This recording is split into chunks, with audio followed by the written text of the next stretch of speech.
FIR போட்டாச்சு, enquiry போயிருக்கு, அவரே அப்ஸ்கேண்ட் ஆகும். தான் முத்தமிட்டது வந்து இதுதான், அந்த வீடியோ ஆடியோ வெளில வந்தது, வீடியோ வெளில வந்தது எல்லாமே அப்போ அவர் விச் மீன்ஸ் அவர் எக்ஸெப்ட் பண்ணிக்கிறாருல்ல. அப்போ அது எந்த விதத்தில் பொய்யாகும்? அவரை பல முறை என்கொயரிக்கு கூப்பிட்டு அவர் வரலன்னு சொல்லப்படுது இந்த இடத்துல. மார்ச் 21 அவர் அப்ஸ்கேண்டனும் இந்த இடத்துல சொல்லப்படுது. சமூகத்துல மின்னக்கூடியவங்களுடைய தனிப்பட்ட வாழ்க்கை ரொம்ப கேவலமா இருக்கு அப்படின்னு நம்ம தொடர்ந்து பார்த்துட்டே வரோம். ஃபர்ஸ்ட் ஒய்ஃபை விட்டு பிரிஞ்சு தன்னுடைய காதலியோட ஓகே அவங்க கூட இப்போ வந்து அவர் லைஃப் லீட் பண்ணிட்டு இருக்காரு அப்படிங்கிற ஒரு விஷயமும் இந்த இடத்துல இருக்கு. பாலியல் சீண்டல்ல ஈடுபட்டு அங்கே மிரட்டியும் இருக்காருன்ற ஒரு விஷயம் 14 வயது சிறுமி போய் அவங்க ரிலேட்டிவ் கிட்ட சொல்லி தான் சிம்பிளான ஒரே விஷயங்க. சரி தவறே பண்ணல, ஸ்ட்ராங்கா லீகலா ஃபேஸ் பண்ணிருக்கலாம்ல, ஏன் ஃபேஸ் பண்ணல? கடவுளை கொண்டு போய் சேர்க்கிறன்ற பேர்ல பாப்பா ராப்பு சாங்ஸ் ஆட்டம் பாட்டம் குத்து கூத்து அந்த மாதிரி நிறைய ஆயிட்டு இருக்கு. ஜான் ஜெபராஜ் இந்த வழக்குல இருந்து தப்பிக்கவே முடியாது, வாய்ப்பே கிடையாது. கருப்பை புற்றுநோய் குறித்த சந்தேகங்களுக்கான தங்கம் ஹோப்பை இலவசமாய் அணுகுங்கள். நாமக்கல்ல திருச்செங்கோடு மெயின் ரோட் எர்ணாபுரத்துல இருக்கிற ஸ்பைரோ பிரைம் பப்ளிக் ஸ்கூல்ல +2 போர்டு எக்ஸாம்ஸோட சேர்த்து நீட் அண்ட் JEE கோச்சிங்கும் கொடுத்துட்டு இருக்காங்க.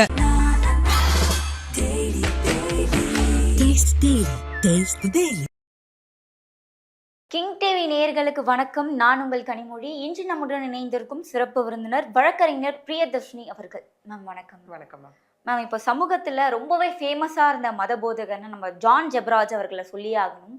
இப்ப அவர் மேல 2 சிறுமிகள் வந்து புகார் கொடுத்தது அடிப்படையில போக்சோ வழக்கு பதிவு செய்யப்பட்டிருக்கு. இது என்ன சம்பவம், நடந்தது என்ன அப்படின்றத தெளிவா சொன்னீங்கன்னா நல்லா இருக்கும். கண்டிப்பா. ஏன்னா இப்போ மதத்தின் அடிப்படையில வந்து இந்த மாதிரி வர நிறைய இஷ்யூஸை நம்மளால பார்க்க முடியுது. ஒண்ணு வந்து கண்டிப்பா பார்த்தோம் அப்படின்னா அவங்க வந்து நிதி சார்ந்த ஏதாவது ஒரு பிரச்சனையில மாட்டிருப்பாங்க. இன்னொன்னு வந்து பார்த்தோம் அப்படின்னா வந்துட்டு லைக் இந்த கண்டிப்பா harassment related, women related, children related ஏதாவது ஒரு விஷயத்துல இருக்கிறத நம்மளால நல்லாவே பார்க்க முடியுது. அதற்கு இவர் விதிவிலக்கல்ல அப்படிங்கிற ஒரு விஷயத்துமே இவர் திரும்ப ப்ரூவ் பண்ணபடி நம்மளால பார்க்க முடியுது. ஒண்ணு, இப்ப மக்கள் எப்படி சொல்லிட்டு இருக்காங்க அப்படின்னா, ஐ மீன் தோஸ் ஹூ ஃபாலோ, அதாவது சொல்லுவாங்க அந்த ப்ரீச், அவங்களால ஃபாலோ பண்ற ஒருத்தவங்க, அதெல்லாம் கிடையாதுப்பா, எதிரிகள் ஏதோ பண்ணிட்டாங்க, இவர் வந்து வெளில வரக்கூடாதுன்னு ஏதோ பண்ணிட்டாங்க அப்படிங்கிற மாதிரி ஏன்னா ஸ்டில் கண்மூடித்தனமா பிலீவ் பண்றவங்க என்ன நடந்தாலும் அவங்கள பத்தின எந்த அவதூறுகள் வந்தாலும் ஈவன் அவங்க அரெஸ்டே ஆகி ஜெயிலுக்கு போயிட்டே வந்தாலும் அவங்க சொல்ற ஒரு விஷயம் என்னவா இருக்குன்னா, பழி வாங்குவதற்காக யாரோ சதி திட்டம் தீட்டிட்டாங்க அப்படிங்கிற மாதிரி ஒரு விஷயம் தான் இருக்கும். இவரோட விஷயத்துலயும் அது பெருசா பேசப்படுற ஒரு ஒன்னாதான் நம்மளால பார்க்க முடியுது. இந்த இடத்துல நிறைய இப்போ வந்து ரிலேட்டட் ஒரு வீடியோஸா இருக்கட்டும், நிறைய அவரோட ஆதரவாளர்கள் வந்து போடக்கூடிய ஒரு வீடியோஸா இருக்கட்டும், நிறைய பார்க்க முடியுது நம்மளால. பட் ஆனா ஒரு விஷயம் அவங்க எல்லாருக்கும் தெளிவுபடுத்தணும் அப்படின்னா, இது நேத்து ஒரு கம்ப்ளைண்ட் கொடுத்து இன்னைக்கு எஃப்ஐஆர் போட்ட ஒரு விஷயம் இந்த இடத்துல கிடையவே கிடையாது. இந்த இன்சிடென்ட் லாஸ்ட் இயர் 2024 May 21 அப்போ நடந்ததா சொல்லப்படுது. அவங்க வீட்டுல வச்ச GN மில்ஸ்ல இருக்க வீட்டுல வச்ச ஒரு பார்ட்டியில நடந்ததா வந்து இந்த இடத்துல சொல்லப்படுது அந்த விஷயம். அப்படி இருக்கும்போது over the period of around like நம்ம இந்த மே வந்து 1 year இல்லையா, 1 year விசாரிச்சு எல்லாமே பண்ணி தான் இந்த ஒரு எஃப்ஐஆர் இப்ப போடப்பட்டதை நம்மளால பார்க்க முடியுது. சரி, இன்னொரு விஷயம் நம்ம நியாயமா இந்த இடத்துல கேள்வி கேட்கலாம். எஃப்ஐஆர் போட்டாச்சு, என்கொயரி போயிருக்கு, அவரே அப்ஸ்கேண்ட் ஆகும். தப்பு செய்யலன்னா அப்ஸ்கேண்ட் ஆக தேவையில்ல. எக்ஸாக்ட்லி அதான். தவறு செய்யலைன்னா எதுக்காக போயிட்டு அப்ஸ்கேண்ட் ஆகணும்? லைக் ஏதோ ஒரு விஷயம் இருக்கு இல்லையா அந்த இடத்துல, ஐயோ நம்மள வந்து பிடிச்சிருவாங்களோ வச்சிருவாங்களோன்றது ஒண்ணு. ரெண்டாவது, இங்க எல்லாருமே நல்லா புரிஞ்சுக்கணும், எப்போ வந்து ஒரு விஷயம் எஃப்ஐஆர் விழப்போகுது அப்படின்னா ரொம்ப வந்து சிவியர் அஃபென்சஸா இருக்கு அப்படின்னா அப்பயும் அவங்களை வந்து ஃபர்ஸ்ட் என்கொயரி கூப்பிடுவாங்க, சம்மன் அனுப்பி. இந்த மாதிரி உங்கள் மீது வந்து இவ்வளோ வந்துட்டு ஒரு சீரியஸான நேச்சர் ஆஃப் ஒரு கம்ப்ளைண்ட் வந்திருக்கு, உங்களுடைய விளக்கம் என்ன அப்படின்னு கூப்பிடுவாங்க. சில பேர் என்ன பண்ணுவாங்க அப்படின்னா, நம்ம போவேனா ஆன்டிசிபேட்டரி பெயில் எடுத்துக்கலாம் அப்படிங்கிற கான்செப்ட்ல சில பேர் இருப்பாங்க. சில பேர் பார்த்துக்கலாம் என்ன ஆயிட போகுது அப்படிங்கிற கான்செப்ட்ல இருப்பாங்க. நல்லா புரிஞ்சுக்கணும், போலீஸ் ஒருத்தவங்க வந்து என்கொயரி கூப்பிடுறாங்க, 3 சம்மன் அனுப்புறாங்க, அனுப்பி வரலன்னும் போது தான் அந்த இடத்துல வந்து எஃப்ஐஆர்ன்ற ஒரு கான்செப்ட் ரொம்ப ஸ்ட்ராங் ஆகிறதா இருக்கட்டும், இல்லை வாரண்ட் இஷ்யூ பண்ணுறதா இருக்கட்டும், இல்லை அவங்கள வந்து தேடுற ஒரு விஷயமா இருக்கட்டும் இந்த இடத்துல. ஏன்னா இவரையுமே இங்கே என்ன சொல்லப்படுது அப்படின்னா, அவரை பல முறை என்கொயரிக்கு கூப்பிட்டு அவர் வரலன்னு சொல்லப்படுது இந்த இடத்துல. அது மட்டும் இல்லாமல் மார்ச் 21 அவர் அப்ஸ்கேண்டனும் இந்த இடத்துல சொல்லப்படுது. அப்ஸ்கேண்ட் ஆன நிலையில என்ன இருக்கு அப்படின்னு பார்த்தீங்கன்னா, லாஸ்ட் அவரோட Insta I think John Jebaraj official அப்படிங்கிற பேஜில் போய் பார்த்தோம் அப்படின்னா, மார்ச் 31 இதே மாதிரி ஒரு ப்ரீச் ஒரு கான்சர்ட், ஓகே, ஒரு கான்சர்ட் வந்துட்டு மார்ச் 31 வந்து சென்னையில் பிளான் பண்ணப்பட்டிருக்கு. அதுக்கான ஒரு அஃபிஷியல் போஸ்டரும் நம்மளால அங்கே பார்க்க முடியுது. பட் 21 அப்ஸ்கேண்ட் ஆயாச்சு அந்த இடத்துல. இப்போ எங்க இருக்காருன்றது எந்த லெவலுக்கு தேடுதல் படலம் நடந்துட்டு இருக்குன்னா, தனிப்படை அமைச்சு தேடுற அளவுக்கு இப்போ போயிருக்கு. ஓகே, ஏன் இங்க என்ன சொல்லப்படுது அப்படின்னு பார்த்தீங்கன்னா, அந்த கன்னியாகுமரி, தூத்துக்குடி, ஏன்னா இவர் திருநெல்வேலியை சார்ந்தவர், பேசிக்கா is from native is Tirunelveli. So அந்த பக்கம் ஒருவேளை அவர் பதுங்கி இருப்பாரோ அப்படிங்கிற ஒரு விஷயத்துல வந்து தேடுதல் இது நடந்துட்டு இருக்கு. ஒன்று. ரெண்டாவது, அவரோட ஃபோன்ஸ் எல்லாமே கம்ப்ளீட்டா ட்ராக் செய்யப்பட்டு இருக்கு. ஏன்னா போலீஸ் செய்யற அடுத்த விஷயம் அதுதானே. லாஸ்டா அவர் யார்கிட்ட பேசினாரு, எவ்வளோ நேரம் பேசினாரு அப்படிங்கிற ஒரு விஷயம். இவ்வளவு சிவியரா இது போகுது அப்படின்னா அப்போ என்னதான் செக்ஷன்ஸ் போட்டாங்க அப்படின்னு பார்த்தோம்னா, போக்சோ அகெயின். ஏன்னா இங்க வந்து 17 வயது சிறுமியையும் 14 வயது சிறுமியையும் வந்துட்டு பாலியல் சீண்டல். ஏன்னா இங்க நம்ம நல்லா புரிஞ்சுக்கணும், ஒரு பாலியல் ரீதியா ஓகே செக்ஷுவல் ரீதியா அப்படின்னா நமக்கு ஃபார்ம்ஸ் நிறைய இருக்கு. ஆக்சுவலி செக்ஷுவல் ஹராஸ்மெண்ட்டாக இருக்கட்டும், செக்ஷுவல் அபியூஸாக இருக்கட்டும், இல்லை அதுக்கப்புறம் போனோம் அப்படின்னா செக்ஷுவல் ஹராஸ்மெண்ட், அபியூஸு, அப்புறம் ரேப்பு, இந்த மாதிரி செக்ஷுவல் அசால்ட்டு, இந்த மாதிரி நமக்கு நிறைய ஃபார்ம்ஸ் இருக்கு. ஸோ பாலியல் சீண்டல்ன்ற ஒரு விஷயம் as per POCSO act, prevention of children from sexual offences act படி என்ன பண்ணாலும் any forms of sexual harassment is crime under POCSO. ஏன்னா நம்ம இப்போ காமனாகவே சொல்கிறோம், ஒரு அடல்ட் ஒரு கேர்ளை எடுத்துக்கலாமே, அவங்க பெர்மிஷன் இல்லாமல் ஒரு நிமிஷமோ 2 நிமிஷம் பார்க்கறதே தவறு. அவங்க பெர்மிஷன் இல்லாமல் அவங்க ஃபோட்டோ எடுக்கிறதே தவறு. விச் மீன்ஸ் நான் என்ன அவங்கள தொட்டேனா, எதுக்கு என்ன வந்து கிரைமுங்கிறீங்கன்ற ஒரு விஷயத்தை தாண்டி உங்கள் இன்டென்ஷன் தப்பாக இருந்தாலும் தப்பு தான். ஸ்டாக்கிங் தப்பு, வாயரிசம் தப்பு அப்படின்னா அதுக்கே உனக்கு 2 வருஷம் பனிஷ்மெண்ட் இருக்குல்ல இங்கே. அதே தான் இங்கேயும் பார்த்தீங்கன்னா section 9 clause L sub-clause M அது போட்டிருக்காங்க. அதாவது அக்ரிவேட்டட் செக்ஷுவல் அசால்ட். ஓகே, அது வந்து சீண்டலாக இருக்கலாம், முத்தம் கொடுக்கறதா இருக்கலாம், அந்த மாதிரி ஒரு விஷயங்கள் இருக்கும். அதுக்கு செக்ஷன் 10ல் வந்து போட்டிருக்க பனிஷ்மெண்ட் பார்த்தீங்கன்னா minimum 5 years to maximum 7 years. Okay, which is again and நான் பெயிலபிள், அரெஸ்ட் பண்ணக்கூடிய ஒரு அஃபென்ஸ் தான் இந்த இடத்துல. மேம் இப்போ அவரே சொல்லியிருக்காருல, ஒரு ஆடியோ லீக் ஆச்சு, நான் முத்தம் கொடுத்ததை அவர் வாயால ஒத்துட்டு இருந்திருக்காரு. ஆமாம். ஸோ இதுக்கு என்ன மேம், எப்போவுமே என்னன்னா ஒரு சமூகத்தில் மின்னக்கூடியவங்களுடைய தனிப்பட்ட வாழ்க்கை ரொம்ப கேவலமாக இருக்குது அப்படின்னு நம்ம தொடர்ந்து பார்த்துட்டே வரோம். இவருடைய தனிப்பட்ட வாழ்க்கை எப்படி மேம் இருக்கு இப்போ? இவரோட தனிப்பட்ட வாழ்க்கை பார்த்தோன்னா அதில் வந்து ஒரு 3 டிஃப்ரென்ஸ் ஆஃப் ஆடியோஸ் நம்மளால இப்போ வெளிவந்ததை கேட்க முடியுது. ஒன்று, ஆல்ரெடி இவர் மீது வந்து என்ன இருக்குது அப்படின்னா நிதி விஷயமா இவர் மோசடி பண்ணாருன்றது ஒன்று இருக்குது. ஏன்னா அவருடைய பார்ட்னர் இங்கே வந்து எட்வின் ரூசோ, அவர் தான் இங்கே என்ன சொல்லப்படுதுன்னா கிங் ஜென்ரேஷன் சர்ச் இருக்கு இல்லையா, அதை உருவாக்கி எல்லாம் பண்ணிட்டு இருந்தவர் அவர் தான். அவரோட சேர்ந்து தான் அந்த காணிக்கையாக வரும் இல்லையா அந்த அமௌண்ட்டை. இன்னொன்று இவர் வந்து எலைட் போதகர்னு வேற சொல்லப்படுது அந்த இடத்துல. ஃப்ளைட்லலாம் வந்து இறங்குறத நம்மளால பார்க்க முடியும். ஓகே, அதே மாதிரி இப்போ இவர் நிறைய சர்ச்சையில தொடர்ந்து சிக்கிட்டு வந்தார். ஏன்னா 37 வயதுன்னு சொல்லப்படுது. இவர் ஒரு பொதுக்கூட்டத்துக்கு போறாரு அப்படின்னா, ஒரு இந்த மாதிரி கடவுளை வந்து போதிக்கிறேன் அப்படிங்கிற ஒரு விஷயத்துல போறாருன்னா, அவர் கேட்குற ஒரு விஷயம், உங்க கையில பணம் இல்லைன்னா பரவாயில்ல, கழுத்துல காதுல கையில இருக்கிறதெல்லாம் நீங்க தூக்கி வீசுங்க, ரொம்ப ஃபேமஸா போச்சு அப்படிங்கிற மாதிரி ஒண்ணா இருக்கட்டும். இன்னொன்னு, மத்த எல்லா போதகரையும் ரொம்ப அசிங்கமா பேசுறது, வயசானவங்க அவனுங்க இருக்கானுங்க கிளட்டுது அந்த மாதிரி பேசுற ஒரு விஷயமா இருக்கட்டும். அவங்களும் அங்க கண்டனம் தெரிவிச்சு ரொம்ப செல்லம்ன்ற வேர்டு ஜாஸ்தி யூஸ் பண்ற, இனிமே தமிழ்நாட்டுல யாராவது செல்லம்னு யூஸ் பண்ணா அது கவுண்ட் நான் உங்ககிட்ட தான் கேட்பேன் அப்படிங்கிற அளவுக்கு போன ஒரு விஷயமா இருக்கட்டும். இந்த மாதிரி அவர் பொது வாழ்க்கையிலும் நிறைய சர்ச்சைகளை ஏற்படுத்தியிருக்காரு. ஆனா சொல்லிட்டு ஃபைனலா போடுற ஒரு நோட் டிஸ்க்ளைமர் என்னவா இருந்ததுன்னா, நான் வந்து என்னது கிறிஸ்து கிட்ட வந்துட்டு இயேசு கிட்ட வந்து கொண்டு போய் சேர்க்கிறேன், நான் தான். இங்க ஒரு விஷயம் நல்லா புரிஞ்சுக்கணும், கடவுளுக்கும் மக்களுக்கும் நடுவில் மீடியேட்டர் கிடையாது. ஓகே, ஏன்னா ஒரு விஷயம், ஒரு கடவுள் கிட்ட நம்ம போயிட்டு ஒரு வேண்டுறோம் அப்படின்னாலே best form of like getting connect with the god வந்துட்டு மெடிடேஷன் சொல்லப்படுது. அமைதியா ஆரவாரம் இன்றி பண்ணக்கூடிய ஒரு விஷயம். இப்போ சில பேர் இப்போ எப்படி ஆயிட்டாங்கன்னா, நான் தான் மீடியேட்டர்னு சொன்னா கூட பரவாயில்ல, நான் தாங்க கடவுள், ஓகே நான் தான் வந்து கிறிஸ்து, நான் தான் வந்துட்டு ராமர், நான் தான் அல்லா அப்படிங்கிற ஒரு விஷயம் இன்னைக்கு வந்து ரொம்ப பரவாயில்ல போயிட்டு இருக்கு. இந்த இடத்துல மக்களோட மூட நம்பிக்கைன்னு சொல்றதா, அறியாமன்னு சொல்றதா, இல்லை என்னன்னு சொல்றதுன்னு தெரியல, அப்படியே போய் விழுந்துறது அந்த இடத்துல. இவர் தான் கடவுள் அப்படின்னு சொல்லும் போது இவரோட பப்ளிக் வாழ்க்கையும் இந்த மாதிரி ஒரு பக்கம் கேவலமாக தான் இவர் வந்து ஏற்படுத்திட்டு இருந்ததை பார்க்க முடியுது. அட் த சேம் டைம் இவரோட பர்சனல் லைஃப்பும் ஒன்றும் அவ்வளோ நல்லா இல்லை. ஏன்னா அந்த ஆடியோ நோட்ல நம்ம பார்க்கும் போது தெரியுது, நீங்க சொன்ன மாதிரி 2 விஷயம். ஒன்று, ஆமா முத்தம் கொடுத்துன்ற ஒரு விஷயமா இருக்கட்டும், இல்லை ஃபர்ஸ்ட் ஒய்ஃப்க்கு அவர் இடத்துல அட்ரஸ் பண்ணி அனுப்பியிருப்பாரு, அந்த எட்வின் ரூசோக்கும் அட்ரஸ் பண்ணியிருப்பாரு, அவரோட பார்ட்னருக்கும் இந்த மாதிரி வந்துட்டு நீ என்ன பிளான் பண்ணி வெளியே துரத்திட்டல அப்படிங்கிற மாதிரி சொல்லிட்டு வைஃப்க்கும் அவங்க அட்ரஸ் பண்ணியிருப்பாரு. இந்த மாதிரி ஒரு விஷயம் எல்லாமே நடந்து என்ன சாவுக்கே என்னை வந்து தள்ளி ஓட வைக்குது. கிட்டத்தட்ட நான் 3 to 4 முறை நான் சூசைட் அட்டெம்ப்ட் பண்ணியிருக்கேன் இந்த இடத்துல, நீ எதுவும் தெரியாம பேசாத, இங்க உன்னோட வாழ்க்கையும் கெட்ட போது என்னோட வாழ்க்கையும் கெட்ட போகுதுன்னு சொல்லிட்டு ஒரு காஷனும் அங்க கொடுத்துருப்பாரு. இனிமே வந்துட்டு பொது வெளியில பேசினா லிமிட்ஸோட நடந்துக்கணும். அது எப்படி அவர் சொல்றாருன்னா, தான் பண்ணது தப்புன்ற மாதிரி அங்க அட்ரஸ் பண்ண விரும்பல, என்ன பேச வைக்கிறீங்க, சோ மிரட்டுற மாதிரி இருக்கு அந்த தோனி. உங்களை வந்துட்டு நீங்க உங்களோட விஷயத்தை நீங்க ஸ்டாப் பண்ணிக்கோங்க, விச் மீன்ஸ் உங்களுக்கு லிமிட்ஸ் இருக்கு, வரையறைக்குள்ள நீங்க இருந்தீங்கன்னா நானும் இருப்பேன், இல்லைன்னா நானும் அந்த இடத்துல பேச தயங்க மாட்டேன்றது ஒண்ணு.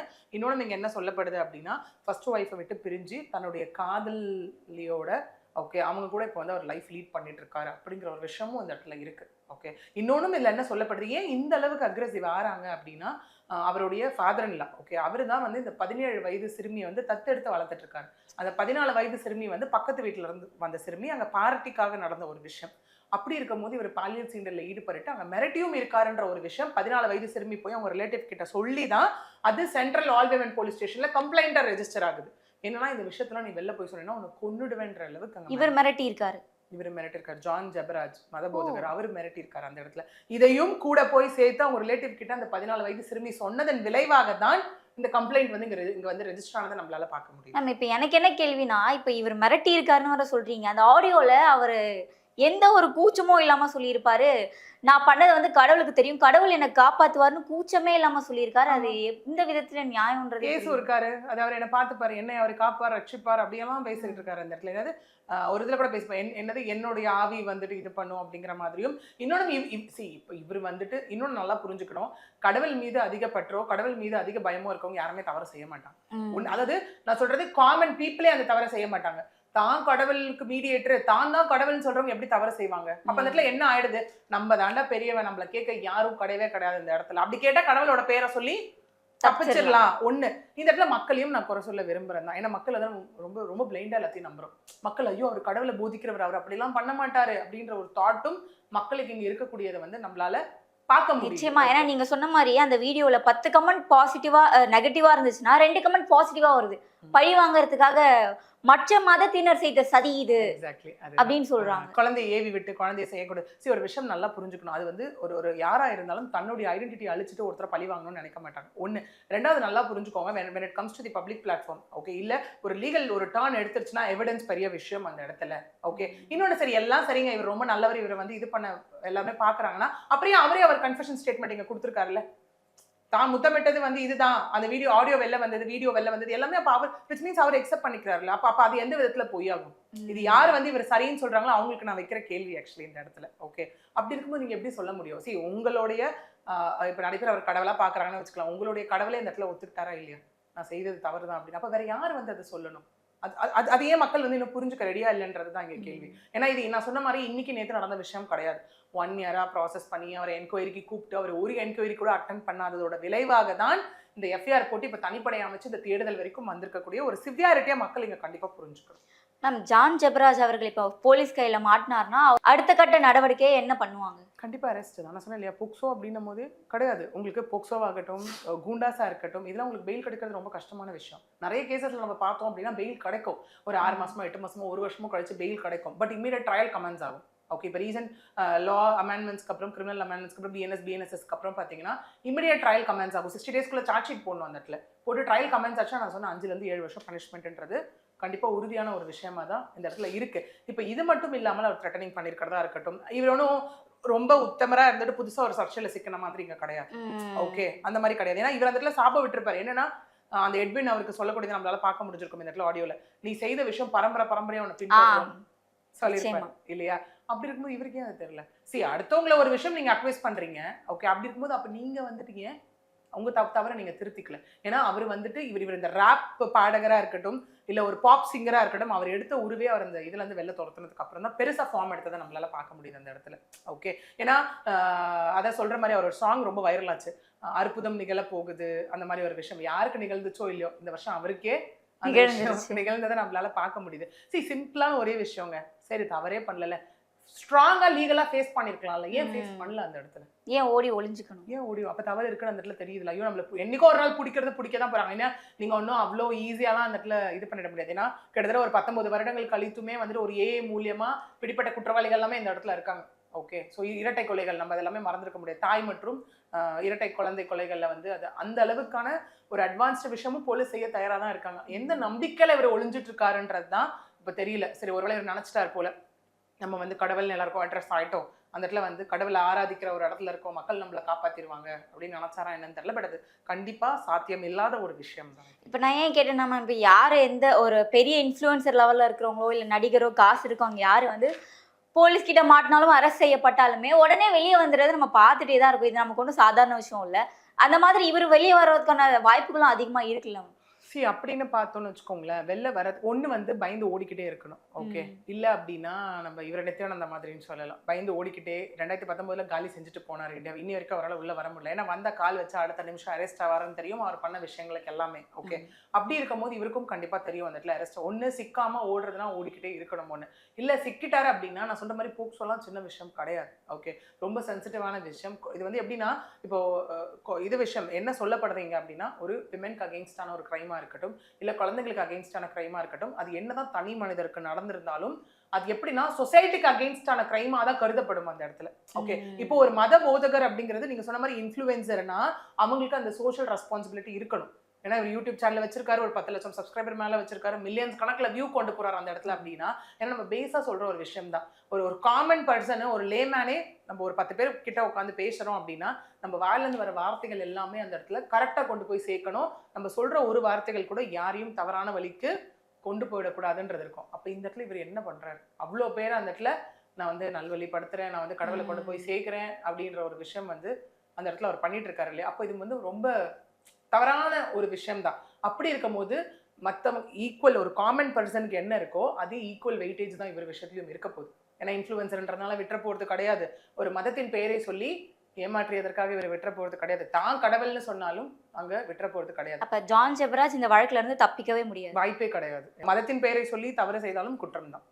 என்னுடைய இறுதியான கேள்வி என்னன்னா மேம், மக்கள் வந்து இவ்வளோ பேரை கொண்டாடுறாங்க மேம், இன்ஃப்ளூயன்சராக இருக்கட்டும், மத போதகர்களாக இருக்கட்டும், நடிகர்களாக இருக்கட்டும், தலையில தூக்கி வச்சு கொண்டாடுறாங்க.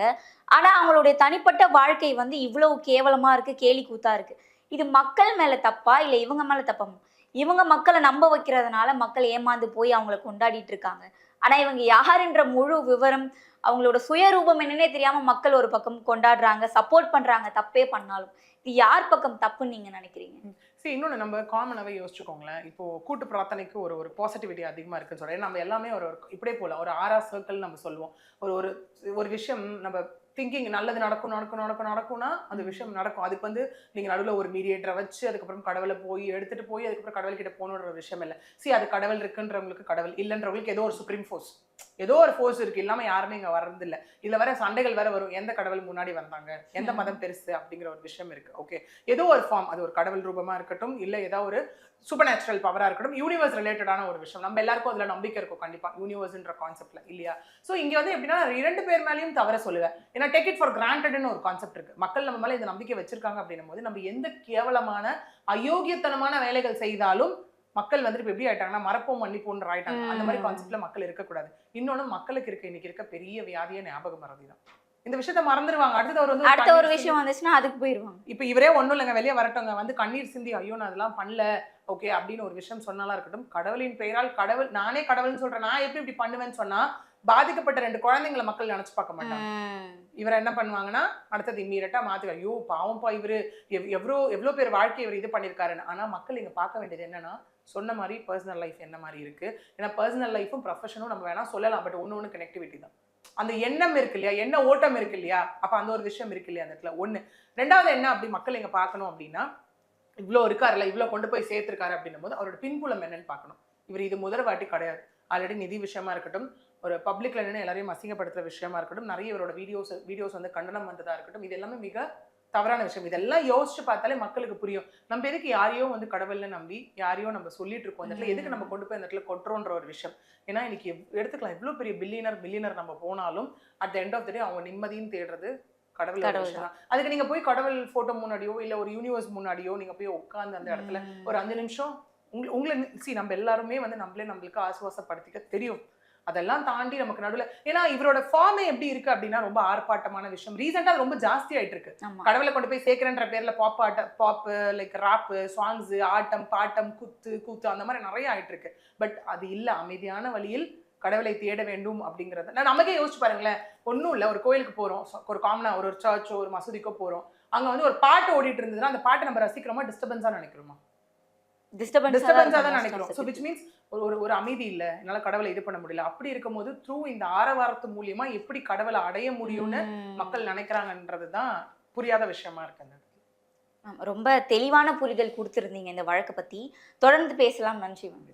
கருப்பை புற்றுநோய் குறித்த சந்தேகங்களுக்கான தங்கம் ஹோப்பை இலவசமாய் அணுகுங்கள். நாமக்கல்ல திருச்செங்கோடு மெயின் ரோட் எர்ணாபுரத்துல இருக்கிற ஸ்பைரோ பிரைம் பப்ளிக் ஸ்கூல்ல +2 போர்டு எக்ஸாம்ஸோட சேர்த்து நீட் அண்ட் JEE கோச்சிங்கும் கொடுத்துட்டு இருக்காங்க.